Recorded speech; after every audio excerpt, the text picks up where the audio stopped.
gracias. Bueno, es un momento de emoción, como decía recién Silvia, como decían las compañeras, porque nos estamos reencontrando en la presencialidad, aunque haya compañeros y compañeras que no van a estar en la presencialidad en este momento, pero siempre es una oportunidad de reencuentro después de los 2 duros años de pandemia y sin olvidarnos de duros años también que veníamos con anterioridad. Hoy estaba pensando, cuando las escuchaba a las compañeras, los motivos por los cuales sentirnos muy orgullosas, muy orgullosos de este sindicato, ¿no? De SUTEBA. Yo cuando me recibí y empecé a trabajar, mis primeros trabajos de recién recibida, acá con mi compañera Sandra, que hicimos la carrera de Ciencias de la Educación desde primero a quinto año juntas, una de mis primeros trabajos fue como profesora de educación de adultos, ¿no? Lo que era la escuela nocturna, estoy hablando de la década del 90, no saquen edad ni mucho menos. Éramos re jóvenes, inclusive éramos menos jóvenes de lo que somos ahora, pero estábamos también ya en ese entonces muy comprometidas. Y yo me acuerdo que, bueno, que en ese entonces yo me afilié a SUTEBA. Y me afilié pensando en esta idea de que uno tiene que estar sindicalizado porque tiene que poder encontrarse en un espacio colectivo con compañeros y compañeras para defender nuestros derechos laborales y nuestros derechos salariales. Y con el tiempo, y esto es algo que uno puede agradecer el camino que ha recorrido este sindicato, que ha recorrido la CETERA también, que es haber podido pensarse como una organización de los trabajadores organizados, de los trabajadores colectivizados, que tiene que ver con pensar y extender nuestros derechos como trabajadores y trabajadoras, que no son solamente ni se reducen a la cuestión salarial, sino que se reducen a estas cuestiones que tienen que ver con nuestra formación, con la construcción de nuestra identidad como profesionales, con la reivindicación social que ocupamos los docentes y sobre todo con la reivindicación que los sindicatos han venido haciendo de la educación pública. A pesar de los momentos más duros de ataque a la educación pública, si hoy todavía tenemos una bandera que se puede levantar de esa educación pública, mucho de eso tiene que ver con el trabajo de los docentes y las docentes organizados, organizadas, sindicalizados.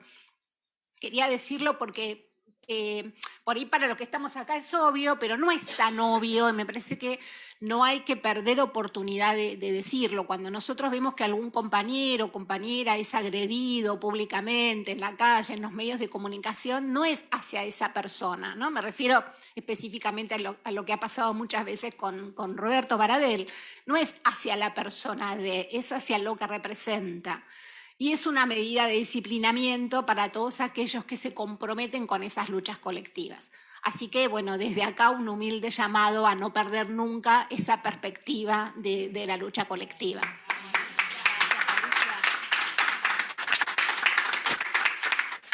Y bueno, y ahora vamos a hablar de educación de jóvenes y adultos, que también es hablar de luchas colectivas, ¿verdad? Porque una de las cuestiones que podemos decir o que tenemos que decir de la educación de jóvenes y adultos es que en general Argentina, comparada con otros países de América Latina, es un país que tiene indicadores de alfabetización muy altos, de escolaridad básica muy altos, inclusive de escolaridad, más a pesar de los números que nos preocupan, que decía la compañera, en términos comparativos con otras regiones de América Latina, por lo menos en los datos del último censo, era y es un país con indicadores de inclusión educativa bastante altos. Y esos indicadores tienen que ver con políticas de inclusión educativa que se llevaron a lo largo de varios años en Argentina. Sin embargo, nosotros en esa celebración de la inclusión educativa y del mejoramiento de los indicadores de terminalidad, de los niveles de avance, de la obligatoriedad, la educación de adultos fue perdiendo como su terreno en la reivindicación histórica de las políticas de educación permanente y en esa lucha histórica de por la inclusión educativa de aquellos adultos y adultas jóvenes muchas veces que quedaron en algún momento por fuera del sistema. Ojalá, digamos, todo el mundo pudiera terminar la escuela primaria y la escuela secundaria en el momento y en el tiempo que le corresponda, porque entonces la educación permanente de jóvenes y adultos tendría otras características para acompañar otras necesidades educativas a lo largo de la vida, que incluso tienen que ver con el ocio, con el tiempo libre, con la reprofesionalización, desde las cosas más placenteras hasta las más necesarias para el mundo del trabajo. Pero en la situación de nuestros países, en la situación, además de la configuración de la desigualdad educativa a nivel internacional, la educación de jóvenes y adultos todavía está veniendo a resolver una deuda de justicia que el sistema educativo y el sistema social tiene con muchos sujetos, y que son sujetos históricos que han quedado excluidos del sistema educativo hace muchos años.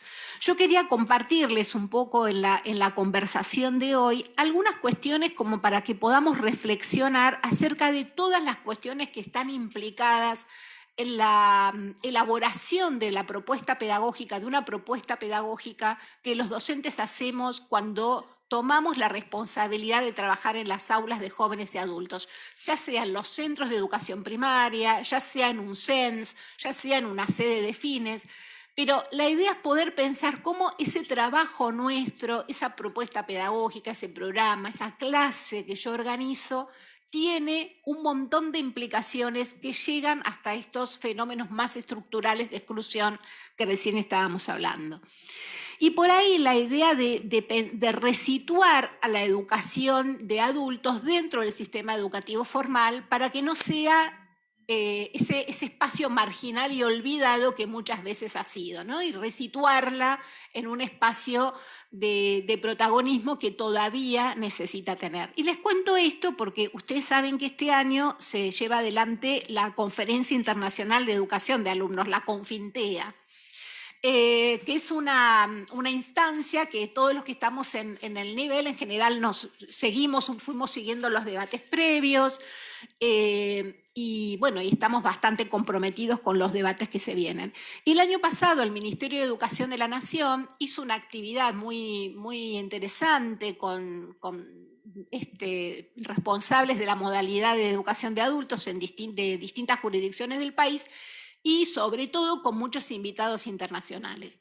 Y una de las cosas que a nosotros, o que por lo menos escuchando a quienes trabajamos, alguna vez fuimos docentes de la modalidad y después quedamos prendidos ahí, construimos un poco nuestra carrera como investigadores o investigadoras en los temas de educación de adultos, en los temas de educación comunitaria, una de las cosas que observamos con mucha preocupación tiene que ver con la forma en que en muchísimos países, incluso yo les diría la mayoría de los países de América Latina, salvo Brasil y Bolivia y alguna otra excepción, cómo los países se han ido despreocupando de la educación de jóvenes y adultos, esta ha quedado por fuera de los sistemas educativos organizados y pasa a ser una educación donde hay oferentes terceros que se encargan de esa función que no cumple el Estado. Entonces, en muchísimos países de América Latina, la educación de jóvenes y adultos está en manos de organizaciones no gubernamentales, que con fondos del Estado se dedican a la educación, a la inclusión de jóvenes y adultos. Bueno, hablar de qué es lo que significa, el arribo de las organizaciones no gubernamentales a educación es algo que ya lo trabajamos mucho. CETERA produjo mucha información sobre este tema durante el gobierno de Cambiemos. Pero si es una tendencia internacional, hay que estar advertidos de que según quien esté, en manos de quien esté el Poder Ejecutivo, tranquilamente podría ser algo que algún día venga. Entonces, también tenemos que seguir defendiendo la educación formal, estatal, de adultos y jóvenes adultos. Entonces, por ahí la idea era poder charlar un poquito sobre esto, sobre lo que implica la formalización de la educación de jóvenes y adultos y, como les decía recién, pensar cómo desde ese lugar tan que uno cree que es de uno, que es el aula, en cómo en ese lugar se van jugando otras variables que tienen que ver con pensar un poco más la educación. Así que si querés, Patri, ahí tenemos, bueno, perfecto. Bueno, yo quería traerles un primer concepto entonces, que es el concepto de educación formal alternativa, que lo encontramos en la siguiente, Patri. No sé, ayer, ¿dónde? Bien, perfecto. Bueno, ahí yo quería compartirles un concepto, que es el concepto de educación formal alternativa, para que empecemos, para pensar un poco de qué se trata. A ver, porque uno podría decir, bueno, tenemos que decir que la educación de adultos es una educación, forma parte de la educación formal. Yo les diría, viendo las tendencias internacionales, les diría, y sí, tenemos que insistir, ¿verdad? Entonces quería un poco compartir este concepto, teniendo en cuenta que cuando nosotros hablamos de una educación formal alternativa, hablamos de una educación formal, porque la educación de jóvenes y adultos es una educación donde se reconocen las trayectorias educativas que los sujetos han hecho en otras instituciones, porque hay una certificación de los ministerios de educación, de las direcciones generales de escuelas, que sirve para las personas que estudian, lo cual implica que hay un capital cultural institucionalizado que llega a los sujetos, porque tiene una titulación, porque tiene un valor social. Todo esto tiene que ver con la educación formal, que hace que el subsistema de adultos sea como el de cualquier otro, sea titulada y certificada, perdón, como cualquier otra trayectoria del nivel. Pero yo quiero hacer un poco hincapié en lo segundo, ¿no? En la idea de una educación formal, pero alternativa. Y ahí yo puse algunas notas de lo que creemos que tiene que ser una educación formal alternativa. Y alternativa, entendiéndola como un espacio social donde se significan otros conocimientos que tienen que ver con los saberes del pueblo, con el reconocimiento de estos sujetos que han estado históricamente excluidos del sistema educativo, y pensar en una educación formal que es alternativa en todos estos términos que los fuimos poniendo allí, ¿no? En términos que tienen que ver con pensar en alternativa respecto al sistema educativo hegemónico, alternativa respecto de los contenidos que se producen, pero también alternativa respecto de las metodologías y los vínculos pedagógicos que se construyen con los estudiantes. Muchos de nosotros que trabajamos siempre en la modalidad sabemos mucho de esto. Pero también en los últimos años tenemos muchos docentes que están llegando a la modalidad. A veces lo vemos en fines, y perdón si yo a veces hablo mucho de fines, porque tiene que ver con lo que más conozco de la modalidad, que tenemos muchos docentes que toman las horas en la SAD y llegan por primera vez a nuestras escuelas o a nuestros fines. Y hay un recorrido que en lo metodológico, en lo didáctico, incluso en el conocimiento de los contenidos, que tenemos que volver a resituar en lo que siempre implicó esa mística casi militante, y no por eso significa que no tengan derecho los docentes, en esa mística militante que tuvo la educación de adultos. Entonces, quería resituar este concepto, ¿no? De ubicar a la educación de jóvenes y adultos como una experiencia de educación formal, pero alternativa. Alternativa respecto de los contenidos que impulsa, alternativa respecto de los vínculos pedagógicos que construye con sus estudiantes, alternativa porque es una educación que está en los márgenes y que trae al sistema educativo público, al sistema educativo formal, muchísimos elementos de lo que nosotros llamamos la educación popular en la perspectiva freudiana, ¿no? en la perspectiva emancipadora y liberadora de la educación popular. Entonces la consideramos una educación restitutiva, una educación que se ubica ahí en el margen entre lo que es el sistema educativo formal, pero también entre lo que tiene que ver con la creatividad y la innovación en educación a favor de la inclusión de estos sujetos educativos. Si seguimos en la filmina siguiente, la idea es ahí poder empezar a caminar, a desandar los distintos elementos que componen todas estas cuestiones complejas que están atravesando nuestra práctica educativa. En el esquema que yo les hice, que tiene la forma de un panal de abejas, la forma no es caprichosa, está pensada, Porque la idea es que ahí yo voy a sumar elementos y vamos a formar lo que es un fractal. ¿Saben ustedes lo que es un fractal? Fractal es un elemento que encontramos que encontramos mucho en la naturaleza. Los panales de abejas que van sumando son fractales. Las flores, por ejemplo, no sé, los girasoles, que va una flor que va la semilla en el medio y forma, es un fractal. Los mandalas son los fractales que más conocemos. Bueno, los fractales es una forma que hace que todos los puntos de esa forma se encuentren en algún lugar de esa forma.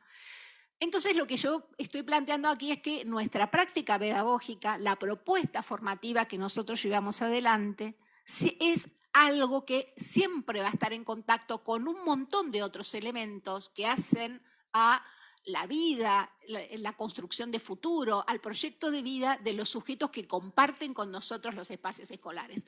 Yo lo digo acá, para la educación de jóvenes y adultos, pero lo podríamos decir para cualquier otra experiencia educativa. Entonces, en el medio de este fractal ubicamos lo que sería la propuesta formativa, entendiendo por propuesta formativa lo que yo armo, diseño, pienso para mi clase.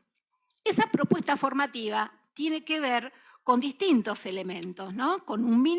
Tiene que ver con un mínimo de contenidos que están relacionados con los saberes que garantizan la igualdad, y al mismo tiempo con un máximo de contenidos que son aquellos que devienen del territorio, ¿sí? De aquello que tiene que ver con los saberes, las experiencias, los saberes previos que traen los sujetos que están con nosotros y que comparten con nosotros la escuela. Entonces tenemos un plano formativo que se relaciona con nuestra tarea. Ese plano formativo tiene que ver con los diseños curriculares, tiene que ver con la política curricular, pero también hay un plano territorial que tiene que ver justamente con dónde está el aula en la que yo me ubico, en qué escuela, en qué barrio, en qué zona. Entonces, mi propuesta formativa, de alguna manera, está ubicada en el medio de esos dos planos y es un enlace entre el plano territorial y el plano formativo.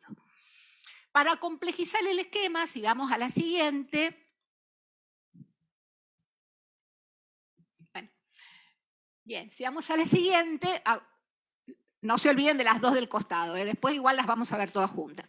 Pero también tenemos algunas otras cuestiones que van dando cuenta de lo que pasa con nuestra propuesta educativa. Por un lado, hay un plano que tiene que ver con lo proyectual. ¿Qué quiere decir el plano de lo proyectual? Es el plano de la utopía. ¿Hacia dónde vamos nosotros con nuestra experiencia educativa? Eso también conforma parte de nuestra propuesta. Cuando yo hago la planificación de mi asignatura, no importa si es matemática, química o desarrollo de proyectos, por tomar espacios curriculares que son de adultos. ¿Hacia dónde voy con esa propuesta? ¿Qué pienso? ¿Hacia dónde va una persona que estudia química conmigo, o que estudia inglés conmigo, o que estudia análisis de medios conmigo? Entonces hay un plano que es ese plano proyectual, hacia dónde se proyecta mi acción educativa. Pero también hay otro plano que tiene que ver con el plano de las prácticas. ¿Qué tipo de prácticas ofrezco yo como docente para que en mi propuesta educativa, para que pueda desarrollarse un proyecto de vida a partir de ese intercambio que ocurre en la clase, en el aula, y que ese intercambio no descuide a los sujetos de la formación, mis estudiantes, y no descuide el territorio, es decir, ese espacio donde se ubica. Ahí yo quiero abrir una pestañita respecto del concepto de territorio, porque el territorio es un poco un soporte de estrategias colectivas y de organización social y pedagógica, lo vamos a entender así. Lo vamos a entender como un espacio de inscripción de experiencias y trayectorias educativas, donde se experimenta la igualdad, pero también la exclusión, la organización, pero también el individualismo, la movilización, pero también la apatía. Son todas formas de politicidad, hasta el sujeto más apático desarrolla una forma de politicidad. Pero bueno, la palabra territorio es una palabra que se puso muy de moda, pero que todavía nos falta construir algún acuerdo sobre esa palabra. Y en el otro lado tenemos al sujeto de la formación, que en este caso son las personas adultas, las personas jóvenes adultas sobre todo, porque ustedes que están en las aulas de adultos saben muy bien que la mayoría de nuestros estudiantes se ubican entre los 18 y los 25 años de edad. Hay chicos que se fueron de la escuela a los 16 años y están esperando cumplir 18 para ir a un Fines o para ir a un SENS, ¿no? Parece mentira que pase eso, porque saben que ahí hay otras relaciones pedagógicas. Y estos sujetos que nosotros recibimos están atravesados por 3 huellas, 3 marcas que por las que han pasado sus vidas. Una de esas huellas, yo la denomino las huellas socioafectivas, que tienen que ver un poquito con los efectos de la exclusión. Sociales, sociales en términos de lo que implica ser un sujeto excluido, y afectivas porque también las huellas de la exclusión tienen mucho que ver o minan mucho la autoestima de los sujetos, ¿sí? La valoración de los sujetos. No digo la autoestima en términos y la autovaloración en términos de las emociones, ni mucho menos, ¿no? Sino en términos de autopercibirnos como un sujeto que sirve para algo, que es significativo para alguien. Es mentira esa frase que dice nadie es imprescindible. Todos somos imprescindibles, todos somos necesarios, todos ocupamos un lugar en nuestra tribu continental, digamos, nuestra tribu planetaria. Entonces, sentir que no ocupamos ningún lugar deja huellas sociales y afectivas muy fuertes y no tiene que ver con una cuestión de clase. Por otro lado, nuestros sujetos de la formación pasan, una segunda huella sería esta, las huellas del sistema. Esto es, haber internalizado pautas que son las propias del orden escolar.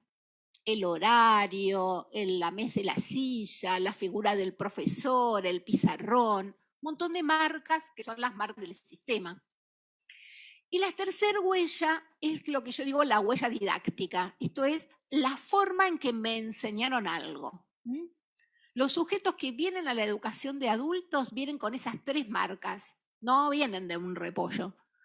Fueron personas que tienen huellas socioafectivas y muchas veces traumáticas, que hay huellas del sistema, es decir, que aprendieron algo de la forma escolar y lo tienen internalizado, y que además aprendieron cosas, algo que les dice qué conocimiento vale y qué conocimiento no, cómo se enseña, cómo no. Acá les quiero poner un ejemplo sobre las huellas didácticas, porque a veces es difícil diferenciar una de la otra, la huella del sistema con la huella didáctica. La huella didáctica tiene que ver con esas formas de aprender que hacen que si no me enseñan de esa forma, yo creo que no sé nada. Hay una experiencia muy interesante que hizo una investigadora argentina que es Marcela Kurlat, que ella trabaja sobre la alfabetización en personas no alfabetizadas o no alfabetizadas convencionalmente. Y una de las cosas que cuenta Marcela en su investigación es que cuando las personas van por primera vez a un centro de alfabetización, y en el caso de la perspectiva de esta investigadora, de Marcela, que ella trabaja en una perspectiva psicogenética, se trata de empezar de otra manera a alfabetizar, que tiene que ver con trabajar sus hipótesis, sus saberes previos sobre la alfabetización, sus recorridos sobre la alfabetización. Y las personas adultas le piden que por favor le pongan la letra A para hacer 10 renglones de A. Va a decir, no, pero vamos por otro lado, es una persona grande, ¿cómo le voy a dar 10 renglones de A? Es poco respetuoso. La persona te pide los 10 renglones de A, te pide recortar palabras en el diario. Esas son las huellas didácticas. Nos quedó eso marcado. Entonces, para que la educación sea en serio, tienen que pasar esas cosas. El profe me tiene que dictar, tiene que haber un pizarrón. Por eso a veces el Fines cuesta tanto como forma. ¿Qué hago acá? Esto es un local, esto es un club. Bueno, hay que convencerlo que es un aula. Y yo siempre recomiendo a la gente que trabaja en Fines, hagan que se parezca lo más que se pueda a un aula. Aunque nosotros tengamos una crítica construida sobre el aula común, pero también el aula común es un derecho, aunque no nos guste lo que pasa en muchas aulas comunes. Aún así, digamos, que todos tengan el derecho a ir a un aula común, así todos después tenemos el derecho de criticarla. Pero el que se quedó afuera tiene el derecho, aunque sea, de pasar por esa experiencia. Entonces, esas marcas tenemos que tenerlas en cuenta cuando nosotros pensamos nuestra clase, cuando pensamos nuestra propuesta formativa. ¿Qué pasa con ese sujeto? ¿De dónde viene? ¿Qué experiencias tuvo? Vamos a la siguiente. Y ahí está el esquema completo, ¿sí? Ahí estarían todos los planos que estamos considerando, ¿sí? Que tiene que ver con nuestra propuesta formativa, que tiene que ver con el plano proyectual y el plano de las prácticas, que tiene que ver con lo que estábamos diciendo respecto del territorio, respecto de los sujetos de la formación. Ese sería el esquema completo de cada uno de estos elementos que estuvimos charlando recién por separado. Entonces, si nosotros pensamos en una pedagogía propia de la modalidad de adultos, es una pedagogía donde como docentes tenemos que entender que todo eso que está dicho ahí, que tiene que ver con, por eso pongo a la propuesta formativa en el centro, con el plano territorial, con el plano de las prácticas, todos y cada uno de esos elementos son los que confluyen en mi clase. Mi clase es una condensación de todo eso y todo eso es lo que yo tengo que entender.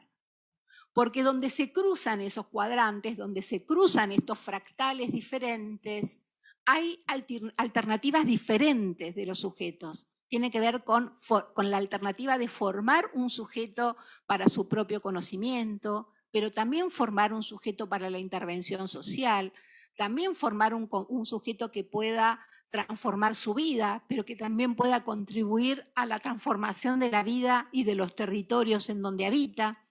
¿Sí? Por eso esos son los planos que quedaron conformados ahí. Esto es un modelo, podría ser un modelo de gestión, tranquilamente, de un servicio de educación de adultos, pero sobre todo me interesa plantearlo en términos de cuán sobredeterminada está nuestra práctica en el aula.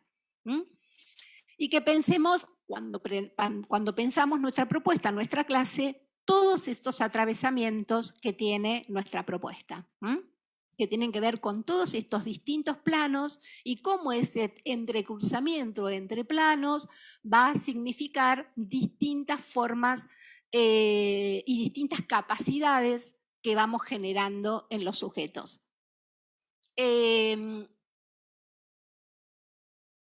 Bueno, pasamos a la siguiente, así vamos avanzando un poquito. Igual eso después lo tienen, no hace falta que lo copien ni nada. Bueno, en la pregunta, nosotros nos hacemos una pregunta de, bueno, ¿por qué es necesario por qué es necesario repensar entonces la educación de jóvenes y alumnos? ¿Qué tipo de diálogo proponemos cuando pensamos la educación de jóvenes y adultos dentro como una experiencia formativa, no solo como una experiencia compensatoria o como una política compensatoria focalizada para sujetos que quedaron pobres? Porque si no, la EDJA pasa a ser un eufemismo de la escuela de los pobres, la escuela primaria de los pobres, la escuela secundaria de los pobres. Para que la pensemos como una propuesta educativa en sí misma, tenemos que tener en cuenta distintas cosas, por eso es importante seguir produciendo conocimiento sobre la EDJA.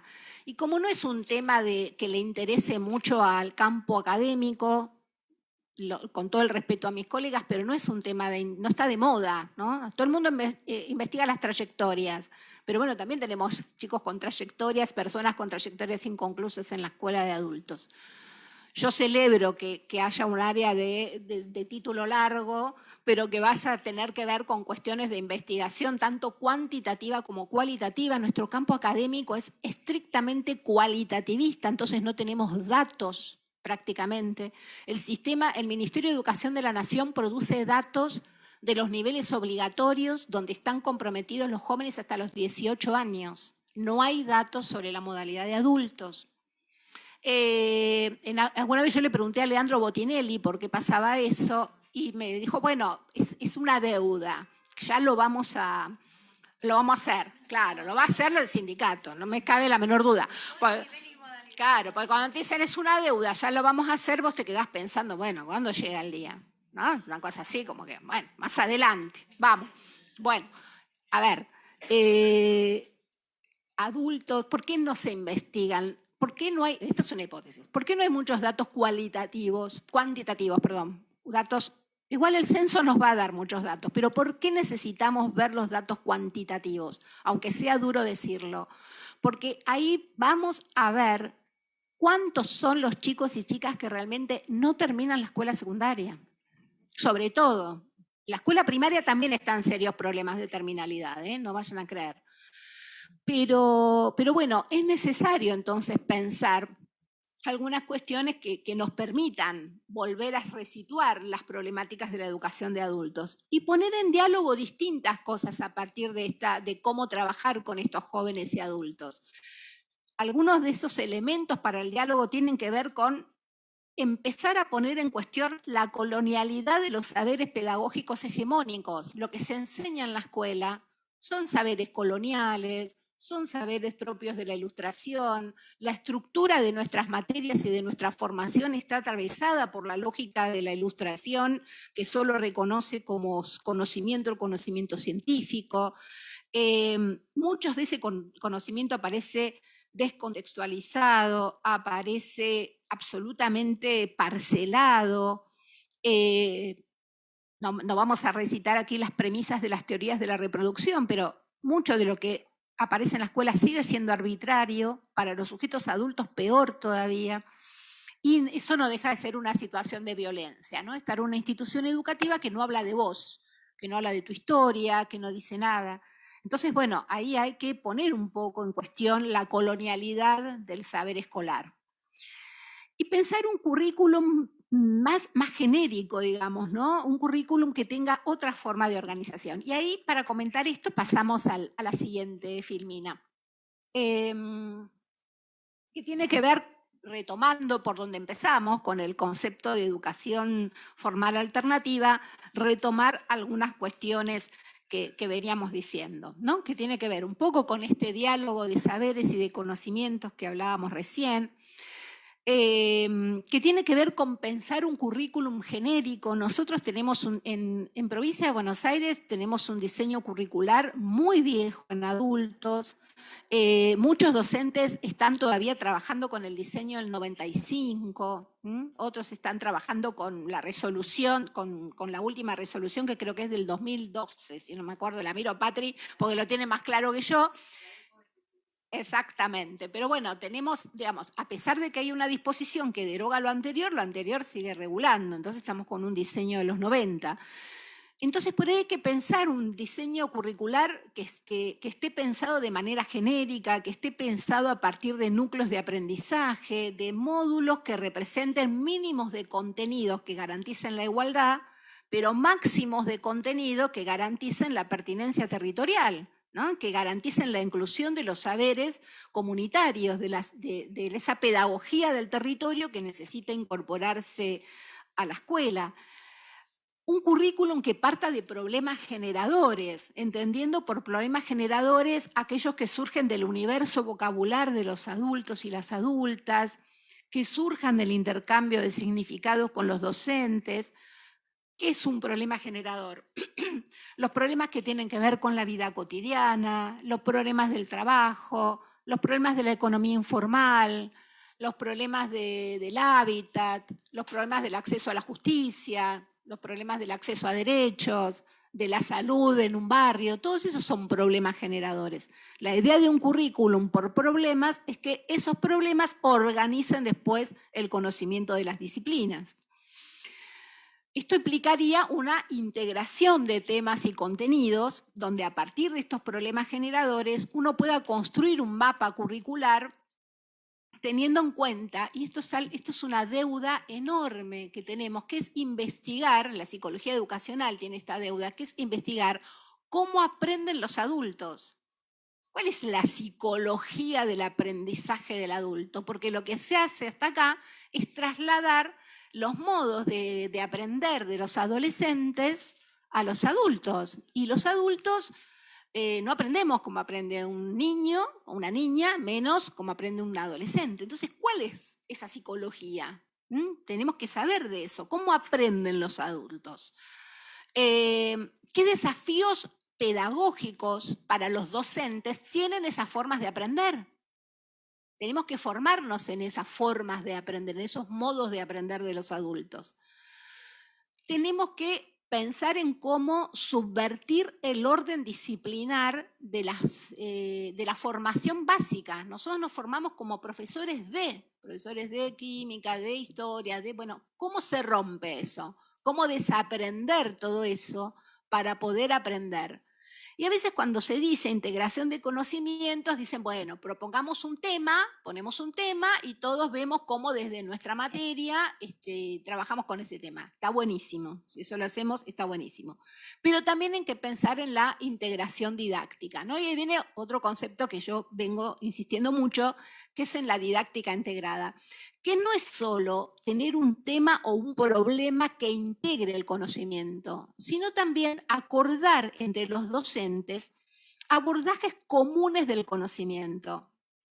Una didáctica integrada implica tener una posición sobre nuestras estrategias de enseñanza, una coherencia, un posicionamiento común sobre nuestras estrategias de enseñanza. Porque si nosotros decimos, bueno, un tema unificador va a ser los 40 años de la Guerra de Malvinas. Entonces, todos en el curso del CENS vamos a trabajar desde todas las materias a ver cómo podemos abordar ese contenido integrado.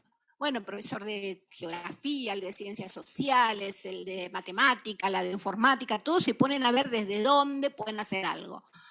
Ahora, si un profesor o una profesora para abordar ese tema plantea la experiencia vivida, plantea la investigación, plantea traer a alguien para que dé una charla, pero otro profesor dicta no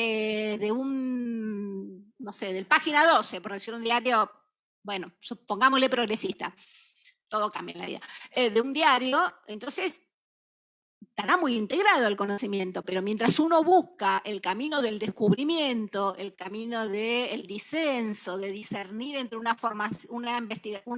información más veraz y otra, otro decide dictar. Y entonces, ¿dónde está la didáctica integrada? Entonces también hay que construir un posicionamiento pedagógico respecto de cómo le enseñamos a un adulto. Insisto que hay que hacerlo en todos lados a esto, pero en adultos, ya que nosotros tomando este tema, vamos a pensarlo para este tema. Pero una didáctica integrada implica eso, ¿no? Porque muchas veces dicen, no, acá integramos un montón, tenemos siempre un tema organizador y todos vamos atrás de eso. Bueno, claro, pero si vos le haces, no sé, la profesora de informática le hace salir a hacer encuestas y producir estadísticas, y eso es un trabajo de mucho aprendizaje y de mucha experiencia, pero la profesora de química dice, bueno, no, yo voy a hablar de la composición de la turba en el suelo de Malvinas y ahí se terminó, no hay didáctica integrada y no hay integración de conocimientos. Entonces ahí viene, y acá ya termino, el gran desafío que creo que nosotros tenemos, que tiene que ver con los docentes, con el lugar que ocupamos los docentes. Para empezar, y en esto estamos, SUTEBA por suerte está caminando en el lugar correcto, creo yo, que es la formación específica. Esto de pensar que necesitamos una formación específica para la modalidad, que no solo aborde lo disciplinar y lo didáctico, sino también las implicaciones sociales y políticas de trabajar con sujetos adultos. Un docente que entienda que está en constante construcción respecto de su posición y de su conocimiento. Un docente que no asuma la pobreza o la carencia como una condición de inferiorización o de infantilización de los sujetos adultos. Tengo anécdotas para contar, pero se hace muy largo. Un sujeto que parta del reconocimiento del otro como si fuese uno mismo. Yo siempre estoy en contra de la palabra empatía que se puso tan de moda con la pandemia, y siempre digo, no ejerzamos la empatía, sino la otredad radical, ese reconocimiento radical de quién es el otro o la otra, más allá de mi mismidad, ¿no? Salirnos de ese lugar, por más problemas que tengamos. Y sobre todo, creo yo, porque muchos docentes que trabajan sobre todo en secundaria de adultos vienen de la formación universitaria, que a veces es bastante dura, mucho más, yo siempre digo que los institutos de formación docente a veces forman mejores profesores o más comprometidos con el campo de la práctica que las universidades, que te ponen un agregadito de materias pedagógicas por ahí. Resignificar la formación disciplinar y empezar a entender que hay que pensar en problemas sociales como núcleos organizadores de las disciplinas y del conocimiento disciplinar que aprendimos, porque la verdad que el espacio de la educación de adultos es el espacio donde aprendemos con otros y esos otros son nuestros colegas, pero sobre todo esos otros son nuestros estudiantes. Entonces, esa resignificación, hay como dos etapas para pensar aquí. Por un lado, la formación específica del docente y por otro lado, la resignificación en el campo de la EDJA del puesto de trabajo. Bueno, dejamos hasta ahí.